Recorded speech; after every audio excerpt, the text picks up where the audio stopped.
Hello,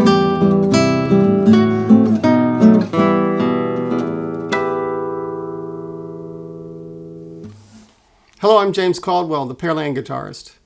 Welcome to the Classical Guitar Practice Room.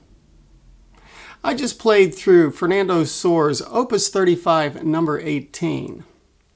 This can be found in the complete collection of Sohr studies, and it is also in Pumping Nylon in the Easy to Early Intermediate Repertoire section. This Sohr study cannot be found in Segovia's collection of 20 Sohr studies, so don't look for it there.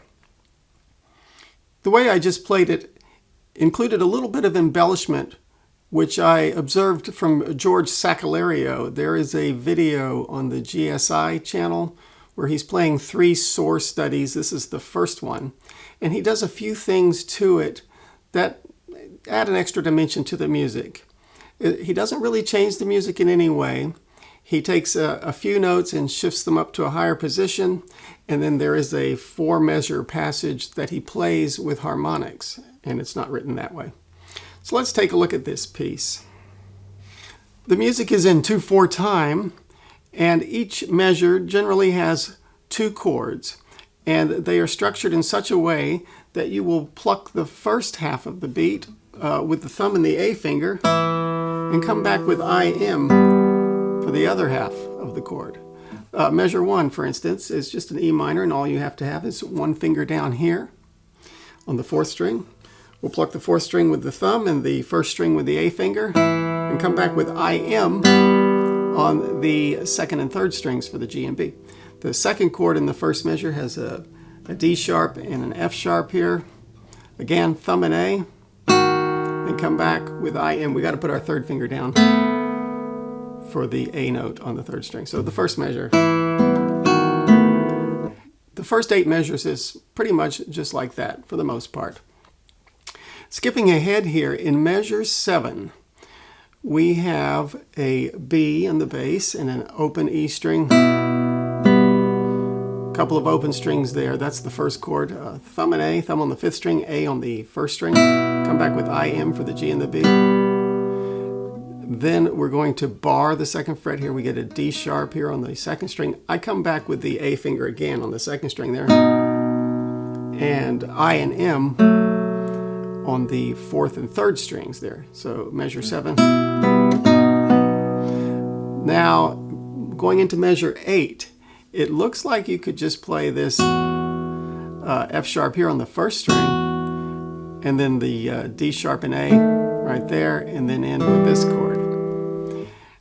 But what George Sakellariou does is, going back to the previous measure, that 2nd chord there, he takes the F sharp up on the 2nd string, and then he gets the D sharp on the 5th string, the A on the 4th string for that chord, and then the last chord, you just slide the 2 finger up, and it's every other string. 5th string for the E, 3rd string for the G, 1st string for the E. So measure 8 is played like this.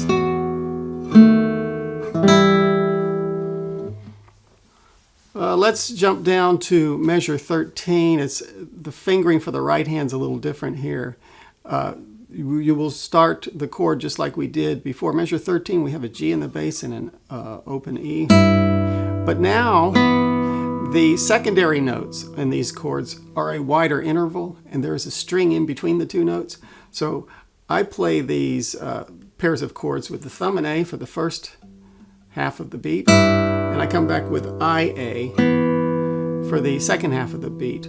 Because we're skipping over the 3rd string there, I like to use the I finger on the 4th string and the A finger on the 2nd string. So to begin, the thumb is on the 6th string and the A is on the 1st string, and then the I finger and the A finger on 4 and 2. 2nd chord in there, same strings, right?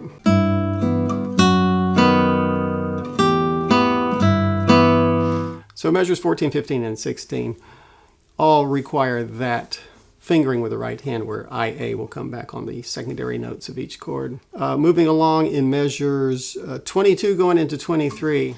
In measure 23, it's similar to measure 8 in that we will take that F sharp up on the 2nd string. But here we have A in the bass, 5th string, and And the secondary notes are A and C on the 4th and 3rd string. And from there we just slide down to the 2nd position bar and end this phrase in measure 24. Measures 25 through 28 are slightly different than what we've been doing in that the melody begins to take off here and the piece really gets pretty. The first half of each measure is similar to what we've been doing with a chord kind of broken into 2 parts. The second half is another chord, but it's just a single note at the end. That's 25, 26, 27, 28, and then 29 we're back to similar type of thing.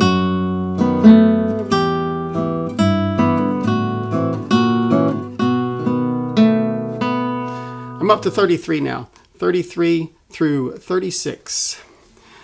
George Sakellariou plays this with harmonics on the top note, and he's simply lightly touching the string an octave or 12 frets above whatever note is being played there, and it's on the 1st and 2nd strings here.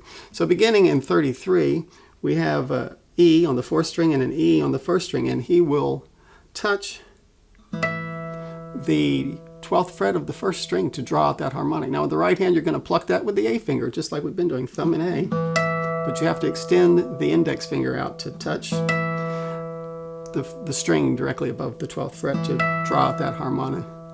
And then we come back with the secondary notes. So in measure 33, harmonic starts at the 12th fret on the 1st chord, secondary notes. The second half of this measure we have an F sharp, so the harmonic is at the 14th fret. In measure 34 we have a G. We will draw out the harmonic at the 15th fret. And back to the F sharp here. And those secondary notes are on the 4th and 3rd string there. In 35 it begins with the open E in the melody and a C in the bass, so 12th fret. Secondary notes. Then we've got an F sharp here. And in 36 we have a D sharp on the 2nd string. That'll be the 16th fret. And then the open B string, 12th fret, 2nd string. Measures 33 through 36. 33, 34, 35, 36, and then we're back to, in 39 he takes the F sharp up on the 2nd string to the 7th fret again. It's exactly like measure 23, sliding down to the 2nd fret bar and ending with this E minor. He throws in these harmonics at the end. Sounds to me like he's playing the upper 3 strings, G, B, and E, very quickly all at once. Something like that. So that's a brief look at Fernando Soares' Opus 35 No. 18, played in the style of George Sakellariou. I will put a link to his video down below in the description, along with links for the 2 books I mentioned if you are interested in purchasing the sheet music. I appreciate you watching this video today and checking out my channel. I'd appreciate you even more if you gave me a thumbs up and subscribe, and stay tuned for more guitar-related videos. Until next time, I've been James Caldwell. Thanks for watching.